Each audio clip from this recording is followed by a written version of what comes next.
That proctor on this train!" cried Fix. "Well, reassure yourself, madam, before he settles with Mr. Fogg, he has got to deal with me."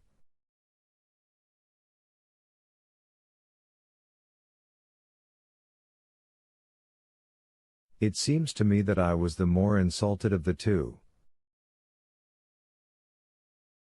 And, besides," added Passepartout, "I'll take charge of him, colonel as he is."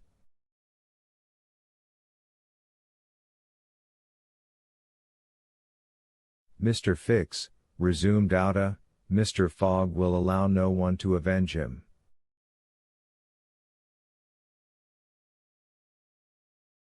"He said that he would come back to America to find this man. Should he perceive Colonel Proctor, we could not prevent a collision which might have terrible results. He must not see him."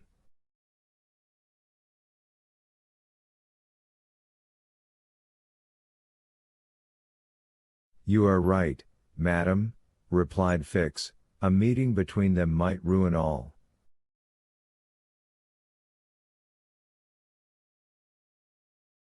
Whether he were victorious or beaten, Mr. Fogg would be delayed, and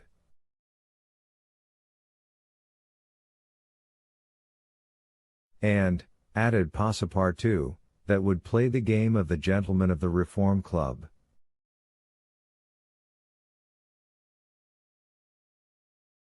"In 4 days we shall be in New York." "Well, if my master does not leave this car during those 4 days, we may hope that chance will not bring him face to face with this confounded American."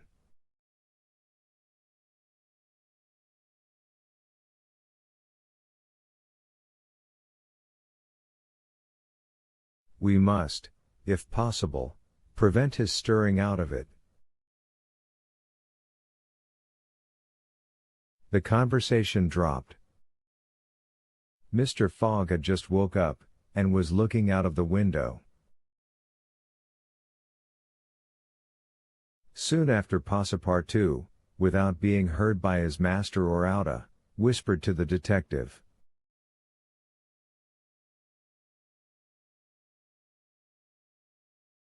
"Would you really fight for him?" "I would do anything," replied Fix, in a tone which betrayed determined will, "to get him back living to Europe."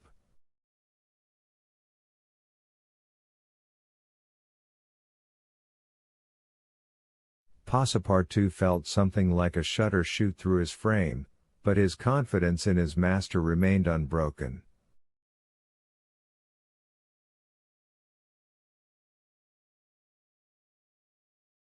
Was there any means of detaining Mr. Fogg in the car, to avoid a meeting between him and the colonel?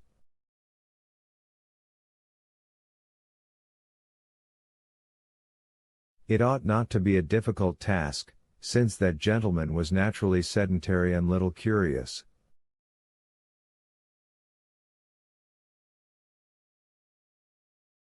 The detective, at least, seemed to have found a way, for, after a few moments, he said to Mr. Fogg,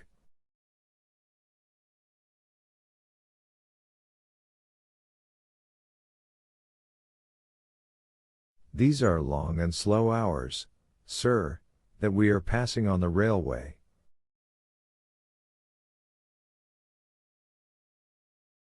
"Yes," replied Mr. Fogg, "but they pass." "You were in the habit of playing whist," resumed Fix, "on the steamers."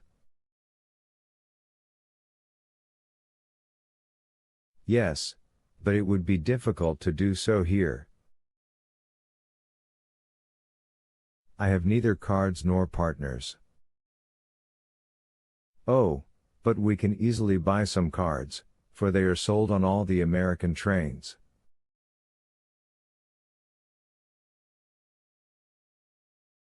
"And as for partners, if Madam plays."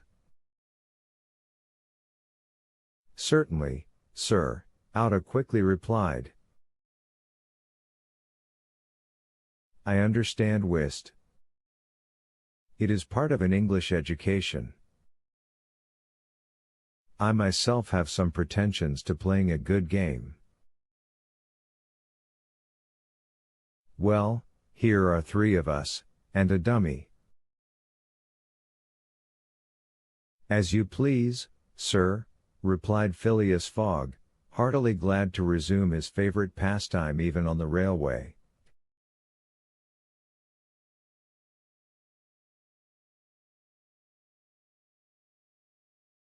Passepartout was dispatched in search of the steward, and soon returned with 2 packs of cards, some pins, counters, and a shelf covered with cloth.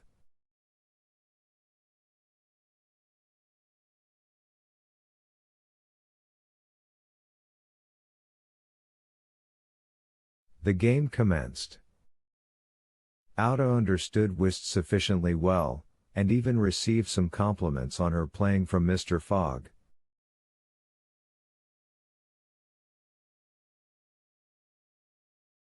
As for the detective, he was simply an adept, and worthy of being matched against his present opponent.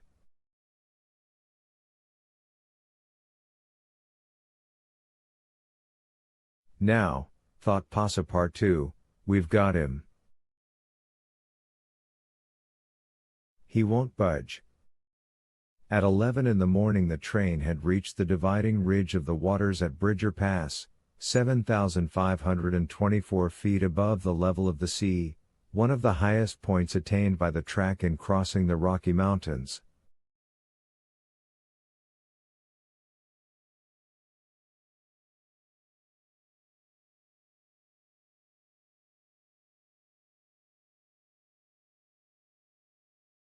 After going about 200 miles, the travelers at last found themselves on one of those vast plains which extend to the Atlantic, and which nature has made so propitious for laying the iron road.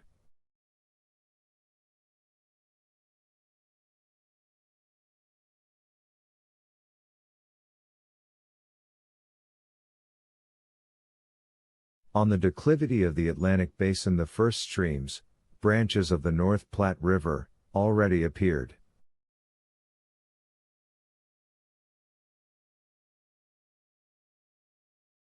The whole northern and eastern horizon was bounded by the immense semicircular curtain which is formed by the southern portion of the Rocky Mountains, the highest being Laramie Peak.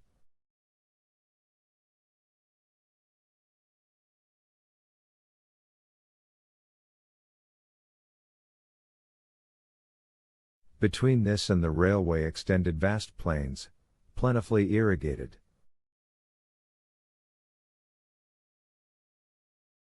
On the right rose the lower spurs of the mountainous mass which extends southward to the sources of the Arkansas River, one of the great tributaries of the Missouri.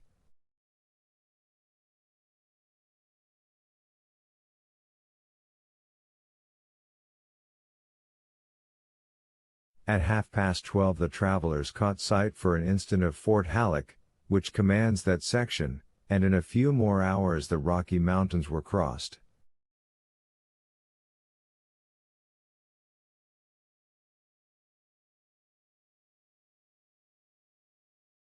There was reason to hope, then, that no accident would mark the journey through this difficult country.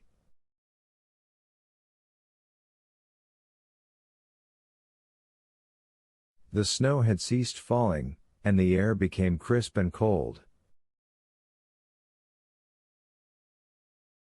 Large birds, frightened by the locomotive, rose and flew off in the distance.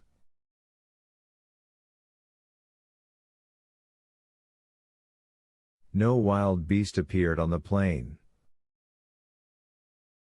It was a desert in its vast nakedness. After a comfortable breakfast, served in the car, Mr. Fogg and his partners had just resumed whist, when a violent whistling was heard, and the train stopped.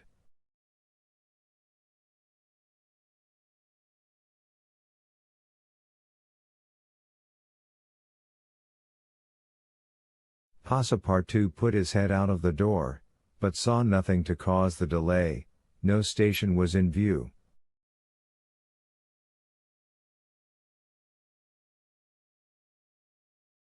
Auda and Fix feared that Mr. Fogg might take it into his head to get out, but that gentleman contented himself with saying to his servant,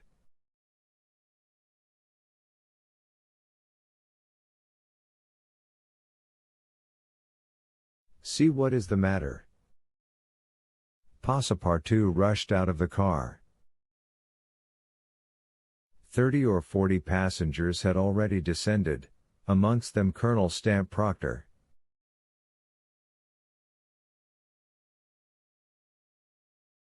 The train had stopped before a red signal which blocked the way.